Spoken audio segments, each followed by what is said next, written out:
eu vou falar sobre a tua fé. Falar sobre fé é uma coisa, é amplo. Agora, falar sobre tua fé, tua,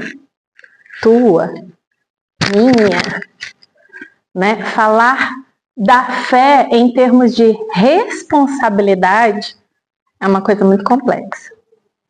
E acho que Emmanuel veio nos puxar a orelha, porque se eu vim com esse tema para cá, é porque todos nós estamos precisando desse puxão de orelha, porque o Emmanuel, não sei para vocês, mas eu adotei esse livro aqui e ele me desconcerta, né? Muitas das minhas palestras lá na Casa Espírita eu sigo ele. E essa é uma das palestras que me desconcerta, porque a gente está falando da fé não só no sentido de acreditar, não só no sentido de ser fiel. A gente vai falar de uma fé muito maior que isso, que é a de nossa responsabilidade. E fé sem ação, ela não é nada, não é mesmo? Fé sem ação, ela é morte. Então, é dessa fé maior, quando a gente fala da tua, é da nossa responsabilidade, da minha responsabilidade, né?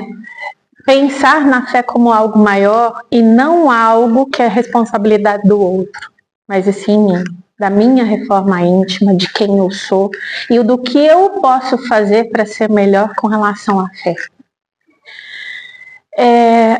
Quando a gente decide um tema, né, tem hora que é fácil, ele vem fácil, né? E esse tema para mim não veio fácil. Ele demorou a eu internalizar o assunto e falar sobre ele. Ele me despertou num Evangelho no Lar, que a gente faz todos os domingos. É online, que a gente faz com alguns familiares, amigos, tem pessoas da nossa cidade, tem pessoas de São Paulo, do Rio, de Belo Horizonte, um pouquinho de cada lugar, e isso nos ajuda muito. E aí o facilitador, ele trouxe tua fé. E a coisa mais bonita daquele dia do Evangelho é que uma mocinha abriu o áudio no final e ela falou assim: eu coloco Deus em tudo que eu vou fazer. Em cada situação da minha vida, eu coloco Deus e eu sou grata a Ele. Se eu vou trabalhar, eu estou grata a Deus. Se me acontece algo de ruim, eu fico doente, eu sou grata a Deus. Se eu vou fazer qualquer coisa, eu sou grata a Deus. E isso para mim é fé. E eu achei linda essa fala dela.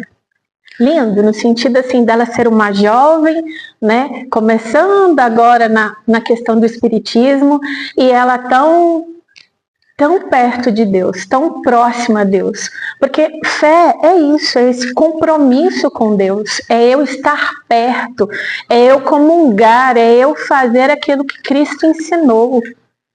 Né? Então, se a gente for no dicionário, tem lá alguns dizeres, mas esse compromisso de comunhão com Deus, às vezes não está lá. Né? E fé é muito mais daquilo que se pratica na religiosidade, por exemplo. Nós somos privilegiados porque a gente aprende a fé raciocinada.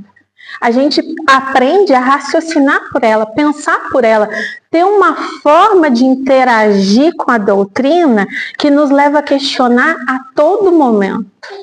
E isso é o mais importante da nossa fé. Né, da gente assumir esse compromisso. Alguns irmãos, né, de outras religiões pensam na fé como Jesus Salvador. Eles estão errados? É a forma da crença. É pensar só na crença. É não pensar na responsabilidade. É colocar para Jesus, atribuir a Ele a responsabilidade de sermos salvos. E aí, essa responsabilidade, às vezes, para mim, se torna muito fácil, porque o outro me salvou. E qual que é a minha parte diante de tudo isso? E quando a gente começa com a fé raciocinada, aí se torna diferente. Ela se torna da minha responsabilidade. Qual o compromisso que eu vou ter diante da minha fé? Daquilo que eu vou praticar no meu dia a dia, daquilo que eu vou enfrentar. Ter fé quando tudo está bem, quando a nossa vida está tranquila, calma, serena e que as coisas estão caminhando, ó, todo mundo tem fé. Eu quero ver ter fé é no momento da tribulação, é no momento na notícia mais dolorosa, é no momento da provação, é no momento da expiação. Quando ela começou a falar aqui, ela falou disso, né? Que nós temos várias expiações e depois vem a prova daquele mesmo assunto para a gente poder ver se aprendeu de fato, com responsabilidade. Então, é nessa hora que a nossa fé é avaliada, mas não é pelo outro, é por nós, porque a fé é tua. Né? E nós temos que saber quando eu estou na situação difícil, por exemplo, ontem passei uma situação difícil. Filho chega, fala uma coisa, fala meio torto, e aí mãe fica, né? Ô criatura, não precisava dessa? Por que veio falando desse jeito? Eu não precisava dessa hoje. E a gente tem que parar e raciocinar. Porque essa é a hora. Eu não tenho que entrar num embate com aquilo que eu tenho amor. Mas aquela fala, aquilo que dá um estupim nas nossas emoções, nos nossos sentimentos, nos nossos pensamentos, elas trazem coisas. E é nessa hora que a gente tem que testar a nossa fé. Se a nossa fé é de verdade, se a gente consegue não ficar preso a um sentimento, a um único pensamento, a raiva, a sentimentos negativos, a de que tudo não está dando certo, está tudo errado, é nessa hora que a gente tem que ter fé. E transformar os nossos pensamentos em ação, em melhoria, em qualidade de vida para nós. E aí, no Evangelho segundo o Espiritismo, tem todo um capítulo, né, para nós, falando de fé. O capítulo 19, ele é inteirinho falando da fé, de diversos níveis e formas. E aí a gente tem que se aprofundar nisso, né? Como bons espíritas, a gente tem que conhecer a doutrina básica, a gente tem que ir lá e ler o Evangelho, e principalmente o capítulo da fé, né? Da gente internalizar o que é isso na nossa vida, como temos que vivenciar isso na nossa vida. E nem sempre a gente dá a atenção necessária a isso. A gente foi num encontro, foi alguns meses atrás, lá em Caxambu, e eu achei lindo a atitude de um dos palestrantes. Ele foi lá, fez a palestra dele e deu um Evangelho segundo o Espiritismo para cada pessoa que estava naquele congresso. E ele falou assim, que ele fez essa homenagem também para os filhos, que quando eles estavam numa determinada idade, ele presenteou o filho e falou assim: o dia que eu não estiver mais aqui, o dia que eu não pertencer a essa forma material de vida, que a gente possa, que você possa olhar para esse livro e entender todas as respostas da vida. Porque dentro dele, quando eu não puder estar aqui para te suportar, esse livro tem todas as respostas. E é verdade. Eu achei tão bonito. E aquilo assim, eu levei comigo, sabe? Levei comigo e falei, vou fazer o mesmo. Cheguei lá em casa, eu já tenho um evangelho que a gente utiliza lá. E eu peguei e escrevi para o meu filho e presenteei para ele também. Porque quando eu não estiver mais aqui, que ele siga esse caminho. Porque às vezes a gente tem tantas dúvidas, a gente quer tanto a resposta de alguma situação e tá ali, na beirinha da cama, né? Como um livro, como a resposta de todas as nossas indagações. E o quanto é importante a gente raciocinar a nossa fé através das leituras, através do Evangelho, através da palavra de Jesus, através do Emmanuel, que é desconcertante com a gente, o quanto é importante a gente se dedicar a isso. E as religiões, ela acaba que ela torna a fé com algumas incompreensões. Essa forma de crença que às vezes vê ela limitada, colocando ela na mão de um, a gente tem que desmistificar isso, né? E a fé raciocinada faz isso. Colocar expectativas diante da fé. A fé ela tem que ser praticada o tempo inteiro. Não é só na maré boa. Na maré difícil também. E a gente tem que ter a confiança exclusiva em Deus. Estar de mão dada com Ele realmente. Né? Se a gente tivesse a fé de um grãozinho de mostarda, Jesus disse, a gente moveria montanhas. E por que tem hora que a gente não tem, não é? Por que tem hora que a gente não pratica isso na nossa vida? E o quão importante a gente praticar? A fé, ela deve ser acompanhada de realização, de ações. Não é só eu sentir, eu tenho que praticar. Jesus nos ensinou, vindo aqui, dando o seu exemplo, que o maior ato de amor é a caridade. Então a gente tem que praticar a caridade no nosso lar, a caridade com o nosso trabalho, com os nossos amigos, com as pessoas que a gente não gosta tanto, porque a gente às vezes se relaciona com alguém que não é tão bom na nossa maneira pequena de às vezes entender o outro. Então, eu tenho que aprender com Jesus a ter essa ação de fato. Porque a fé é isso, a fé é ação. Se não houver ação, não tem razão de ser. Não é fé, é qualquer coisa, menos fé. Então, a fé é a prática da lei de Deus. É ser fiel a Deus. Né? Ser fiel a que Cristo nos trouxe. E aí Emmanuel começa esse capítulo falando a seguinte frase, a seguinte versículo, de Lucas 8:48. E ele lhe disse, tem bom ânimo, filha, a tua fé te salvou, vai em paz. Nesse versículo tem duas questões que são práticas de Jesus. Tem bom ânimo, que Jesus sempre, em todas as suas falas, se a gente for se ater, ele sempre desejou bom ânimo. E ele fala da fé quando ele cura. Sempre. Então, se a gente for tocado por essa palavra, pela forma que Jesus nos falou, a gente sempre vai entender esse momento de fé. E o interessante é que ele fala para aquela mulher que no meio da multidão, né, aquela mulher hemorroísta que estava lá, né, com aquele problema que ela tinha do sangramento, ela vai e no meio da multidão toca as vestes de Jesus. E o mais curioso, ela toca a barra das vestes de Jesus.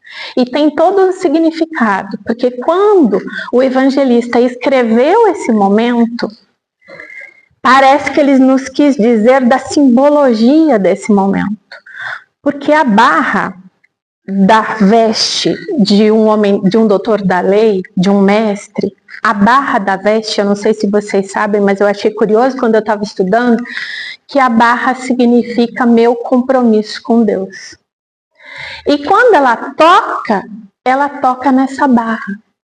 Então ela estava falando da fé dela, que é muito maior, porque a partir dali ela assume um compromisso novo, ela é curada e ela assume um compromisso novo de seguir a Jesus e de ter outras atitudes. Sabe quando a pessoa tem um 360 na vida? Essa doença me trouxe um 360, essa perca me trouxe um 360. Foi isso que aconteceu com ela.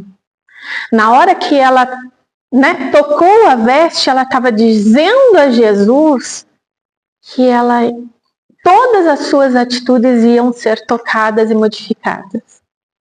Porque isso é fé com ação. Por isso que Jesus disse a ela, a tua fé te curou. Porque quando a gente tem essa fé de mudança de atitude, de eu ser melhor, é como se Jesus estivesse falando ali para nós, do ladinho, a tua fé te curou. E ele fala, só que às vezes a gente não ouve. né? A espiritualidade fala com a gente de uma maneira que deixa a gente desconcertado. Por exemplo, eu dei essa palestra aqui semana passada. Eu falei a mesma coisa até agora? Não. Por quê? Porque a espiritualidade, ela fala, sopra aqui, ó, e fala pra gente o que nós precisamos ouvir hoje.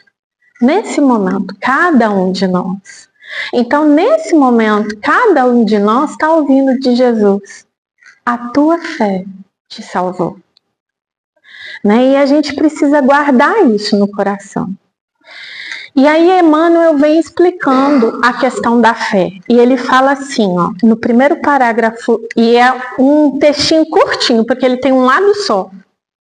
Ele só é uma página, quer ver? Só é esse pedacinho, né? Ele é curtinho.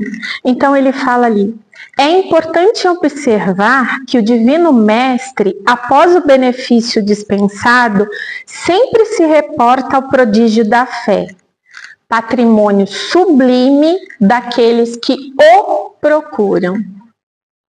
Então ele está falando que Jesus, o Divino Mestre, após o benefício dispensado, após ter feito a cura, sempre se reporta ao prodígio da fé. Foi o que eu falei para vocês. Jesus sempre fala sobre a fé quando tem uma cura. E aí ele fala da fé, patrimônio sublime. Por que ele fala que a fé é um patrimônio sublime? Porque ele não é material. Está acima.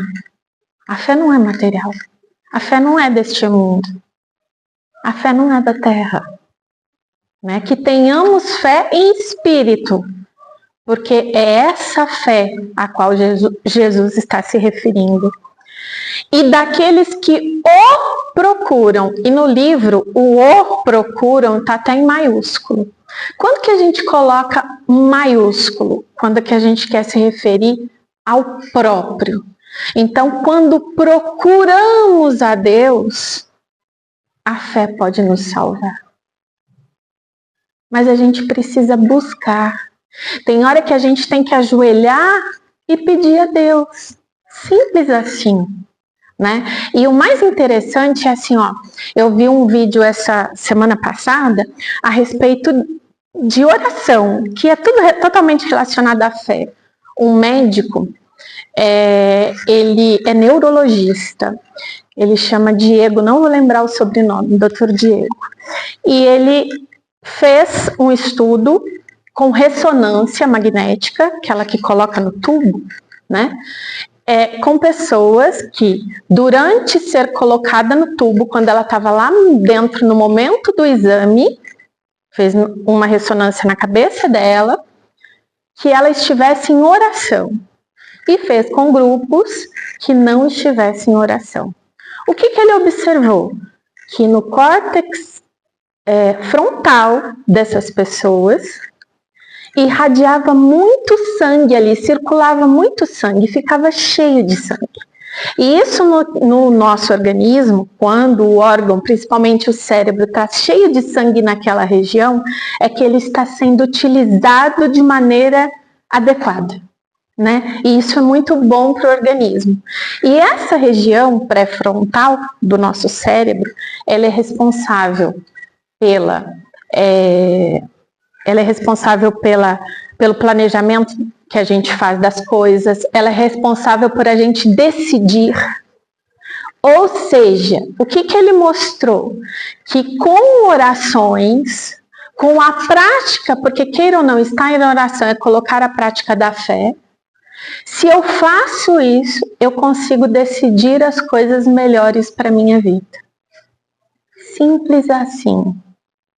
Ele comprovou que a pessoa em oração consegue, utilizando, né, da oração como caminho, e o seu corpo responde assim, de que ele vai conseguir decidir melhor. Porque se aqui é a área que a gente decide, planeja, que é o nosso maior parte cognitiva, então quer dizer que a gente vai fazer isso de forma mais harmônica quando a gente está em oração. diferentemente daquelas pessoas que não oram. Como já foi feito estudo sobre a respeito do passe, quando a pessoa recebe cura através do passe, ou mesmo se a pessoa vai orar por você, fazer uma oração por você, aquilo pode te energizar e curar de alguma maneira. Então, o quanto é importante a gente ter a crença e o compromisso com Jesus. No outro parágrafo, ele fala assim: diversas vezes ouvimos-lo na expressiva afirmação: a tua fé te salvou. Doentes do corpo e da alma, depois do alívio ou da cura, escutam essa frase generosa, que eu comentei com vocês, que ele sempre fala que a tua fé te salvou, em todos os seus momentos de cura. E aí ele completa: é que a sua vontade e confiança. Então, quando nós temos vontade, quando nós queremos e quando de fato nós estamos perto de Jesus, eles são poderosos fatores no desenvolvimento e iluminação da vida. Ou seja, é simples a gente buscar e Jesus nos atender. Basta a gente ter vontade. Vontade de praticar o bem, vontade de ter pensamentos bons, vontade de fazer coisas boas ao próximo, vontade de servir a Jesus e ao outro que está do meu lado de alguma maneira, vontade da prática do amor e da caridade a todo tempo. Então eu preciso ter isso na minha vida. E aí eu entendo que o mais alto quer ajudar a gente. Em todas as situações, o nosso mentor, o nosso anjo de guarda, ele quer ajudar a gente. Só que tem hora que a gente deixa de ouvir, né? E a gente não tem a fé necessária. A gente não acredita tanto assim. Mas o alto, ele torce pra gente. Torce porque a gente dê certo. O nosso anjo de guarda, né, o nosso mentor espiritual, ele tá lá, vai, é agora. Você vai conseguir fazer a sua virada de chave de você estar mais perto de Jesus. Você prometeu isso lá, né? E aí a gente cai na tentação da matéria. Porque a gente fica preso ao mundo, porque a gente fica preso às coisas ou situações negativas, de infelicidade, de não bem-estar, de tristeza, de mágoa, de raiva. E a gente deixa de praticar aquilo que é melhor. Então a gente precisa ter vontade para curar uma doença, a gente precisa ter vontade para superar uma situação difícil. A gente precisa querer, porque vai ter uma legião de espíritos bons que vai nos ajudar e nos apoiar. Só que quando realmente, de fato, que a gente faz isso na nossa vida, né? E quando vem esse tema, tua fé, eu me pergunto, como que está a minha fé? Quando aquela menina falou lá, que tudo ela coloca Deus, eu fiquei assim: Adriana, e você? Tudo você coloca Deus? Como que está a tua fé, Adriana? Por isso que eu falo que mexe comigo, né? A palestra não é para vocês. A palestra é sempre para a gente, eu não vou cansar de falar isso. Por quê? Porque a gente tem que olhar para nós. Reforma íntima é isso, a gente toda vez nos questionar de quem somos, como estamos, por que fazemos isso, como que foi meu dia, o que eu fiz de bom para o outro. No dia de hoje, o que eu fiz de bom para o meu irmão? Que marca positiva que eu deixei na vida de alguém hoje? Eu fiz o bem para alguém? Então eu tenho que sempre me questionar na minha vida. Fé raciocinada. E eu entendo que raciocínio é eu me perguntar, mas não é apontar para o outro. É perguntar para mim. Porque eu não mudo o outro. Eu não mudo ninguém. Eu não mudo meu filho, não mudo meu marido, não mudo minha mãe, não mudo meu pai, não mudo ninguém. Não mudo paciente no consultório, não faço isso. eu mudo a minha forma de perguntar, a minha forma de interagir com o outro, o meu compromisso com o outro e o meu compromisso com a minha fé. E aí ele fala assim, ó, o navegante sem rumo e que em nada confia, olha que forte, o navegante sem rumo. Se eu estou na terra e eu estou sem rumo, eu não sei o que eu vim fazer aqui. Não sei o que eu vou fazer, eu vou vivendo, a gente vive no automático, não é isso que todo mundo fala? A gente vive no automático. A gente acorda, tem que fazer não sei o quê, tem que tomar café, aí segue uma rotina e a gente vive no automático. Aquele mesmo do carro, quando a gente toca a marcha e nem percebe. Será que é isso que Deus quer de nós? Ou Ele quer um rumo para a nossa vida? Então ele fala, o navegante sem rumo é que em nada confia, somente poderá atingir algum porto em virtude do jogo das forças sobre as quais se equilibra. Então ele vai tentando se equilibrar, tentando chegar em algum lugar que ele próprio não sabe aonde é. Porque ele está sem rumo, ele não colocou Deus, Jesus, os passos que ele tem que seguir à sua frente. Desconhecendo, porém, de maneira absoluta, o que lhe possa ocorrer. Então, assim, ele não sabe nada, né, do que ele pode fazer por ele. A gente tem que ter vontade, a gente tem que ter confiança, a gente tem que ter o querer colocar em prática, como diz lá no Evangelho segundo o Espiritismo. E essa fé que a gente, quando confia, ela nos vai dar um norte. Quando a gente vem para a casa espírita e vai fazer o nosso trabalho, né, de trabalhadores da casa espírita, de vir, servir de alguma forma, ajudar, servir uma água fluidificada, organizar as cadeiras, organizar a água do palestrante, quando a gente faz isso tudo, a gente está colocando a nossa fé em prática, porque a gente está servindo a Deus de alguma maneira. Porque só o fato da nossa presença na constância ali dentro da casa espírita pode fazer também o outro entender que existe um caminho. Porque às vezes a gente é exemplo para as outras pessoas.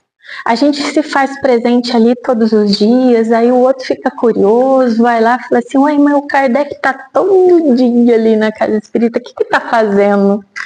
Né? O que tem lá de tão bom que ele fica lá todo dia? E eu, curioso, venho ver.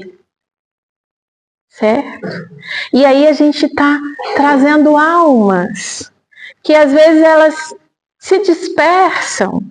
E a espiritualidade um dia nos aconselhando numa mesa mediúnica, ela falou assim, por que não ir buscar as ovelhas?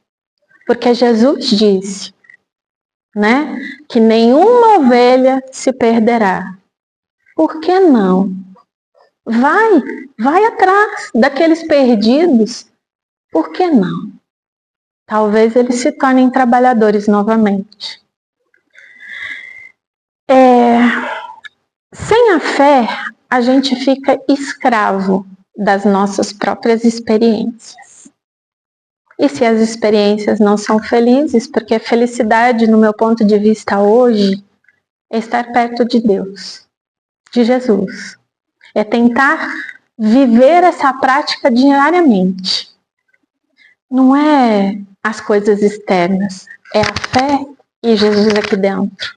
Fazendo a minha vida se locomover, fazendo as coisas andarem, né? E a gente tem que praticar isso nas nossas experiências e não deixar a vida me levar, né? Porque às vezes a gente vive, deixa a vida me levar, vida leva eu, não é assim? Só que esse vida leva eu, né? Ela não vai trazer a felicidade que eu procuro. Porque a vida me levar, a felicidade está no externo. E a felicidade está aqui, ó, quando a gente põe Deus dentro da gente. Aí ele fala, o enfermo, descrente da ação de todos os remédios, olha só que forte, o enfermo, aquele que está doente, descrente da ação de todos os remédios, aí eu passo no doutor, vou lá no médico, aí ele receita o medicamento, e eu falo assim, não vou tomar não. Vou descer, tem uma tia que falava assim, hoje ela está desencarnada, aí ela falava assim, o doutor me deu esse remédio aqui, mas o coração não pede para eu tomar. E não tomava. Desencarnou, né, gente? Não foi à toa, foi cedo.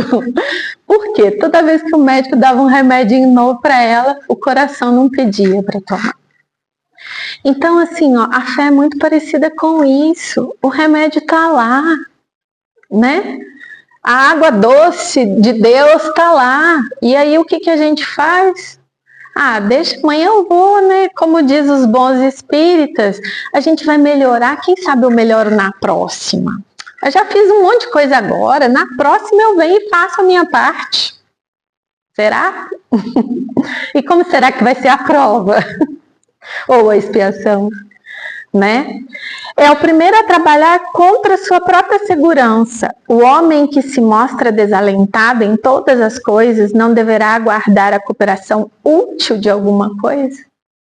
Ou seja, se eu vou lá no doutor e ele me prescreve o remedinho, eu tenho que aceitar, eu tenho que assimilar isso. Porque isso, se eu acreditar no remédio, se eu acreditar na palavra do doutor, que às vezes o doutor só fala assim, ele te dá um placebinho e fala assim, tá curado. E cura, o pior é que cura, de verdade. É um placebo, mas cura. Né? Minha mãe tinha quando encarnada, tinha uma dor na perna e ela queria tomar Tramal toda vez. E é fortíssimo, não pode, é ruim para os rins, né? E aí eu conversando com a médica, a gente chegou num placebo. E era um remedinho doce. E dor na perna, e tomava e melhorava. E dor na perna, e tomava e melhorava. Então assim, evitamos fazer um mal para aquilo que era o rim dela e tudo mais. E a dor melhorava porque o médico disse, né? O grande outro falou, né? É a crença. E a gente precisa ter essa crença na nossa vida. E não é muito diferente, né, de quando nós vamos para a casa espírita, estamos aqui, aí termina a palestra e nós vamos para o passe. Aí a gente vai lá, é uma bênção, o passe é maravilhoso, recebi todas as energias, e aí eu saio, primeiro tropicão, eu falo um belo de um palavrão lá fora. Não é? E é assim mesmo. Aí a gente fala assim, eu fui naquela casa espírita, tomei passe, você acredita que não adiantou nada? Foi o passe da casa espírita que não adiantou, a minha fé que não, né, não persistiu, onde eu tomei o tropicão e eu tinha que falar muito obrigado, Senhor, pelo tropicão que eu levei, ao invés de falar o palavrão, não é? Porque o passe também não é mágico. O passe tem a funcionalidade de trazer a cura até para as nossas doenças realmente físicas. Mas para isso, eu tenho que ter a ação de ser um bom servidor do Cristo. De eu colocar em prática o que Jesus ensinou. Senão eu estou sendo resistente. E aí ele vai. As almas vazias em balde reclamam. Sabe aquela... As almas vazias que sem fé fica reclamando de tudo.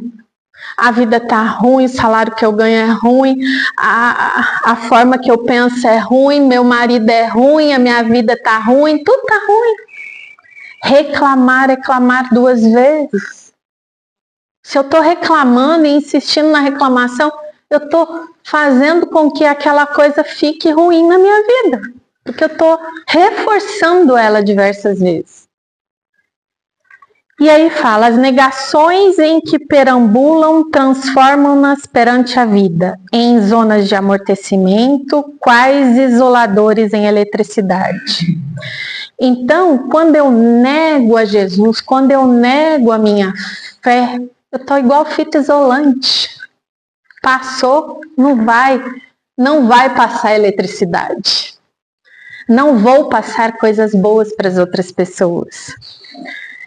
Passa corrente vitalizante, mas permanecem insensíveis. Eu posso até passar um raiozinho ali, uma coisa boa, mas vai ser muito pouco perante aquilo que a gente precisa fazer. Nos empreendimentos e necessidades de teu caminho, não te isoles nas posições negativas. Então eu não posso ficar desanimada, lamentando. Eu não posso ficar revoltada com o meu destino. Eu não posso ficar aí exigindo as coisas, que as coisas têm que ser diferentes na minha vida, sendo que eu não tenho ação, às vezes, sobre elas. E eu não posso ficar reclamando e colocando Deus, às vezes, como culpado das minhas situações difíceis. Porque, às vezes, Deus não gosta de mim, por isso que isso aconteceu. Então, fé é uma coisa importantíssima na nossa vida. E ele fecha falando de Jesus. O último parágrafo desse 113 do Pão Nosso fecha assim, ó. Jesus pode tudo. Teus amigos verdadeiros farão o possível por ti. Ou seja, teus amigos bons, a espiritualidade maior, que são nossos amigos também. Contudo, nem o mestre, ou seja, nem Jesus, nem os companheiros, nem os mentores, realizarão em sentido integral a felicidade que você ambiciona, sem o concurso da tua fé. Porque também tu és filho do mesmo Deus, com as mesmas possibilidades de elevação. Você é filho de Deus, da mesma forma que Jesus. Vós sois deuses. E aí eu preciso da fé. E eu preciso querer. A vontade precisa estar presente ali. A felicidade só vai acontecer se eu colocar essa vontade em prática, essa fé em ação, em ações positivas da sua vida. Cristo é corrente vitalizante. Chegar em nós assim, nossos amigos espirituais. Construir nossa felicidade com compromisso profundo, associar a nossa vida com a lei divina. Então nós precisamos ter o compromisso da fé e viver esse Jesus na prática diária, em todas as situações, tendo ação, realização, realizando, fazendo, construindo com fé, tocando as pessoas com fé. E às vezes as pessoas que estão, o próximo não está tão longe assim. O próximo é seu marido, o próximo é seu filho, o próximo é seu melhor amigo, o próximo são as pessoas próximas. E não é com bem material, é com amor. Porque a gente só vai conseguir mudar a nossa fé se a gente tiver o princípio básico, amor. E com isso eu encerro a minha fala com vocês. Espero que tenhamos aproveitado. E se vocês tiverem alguma pergunta, o Valdeci está ali, ele vai responder.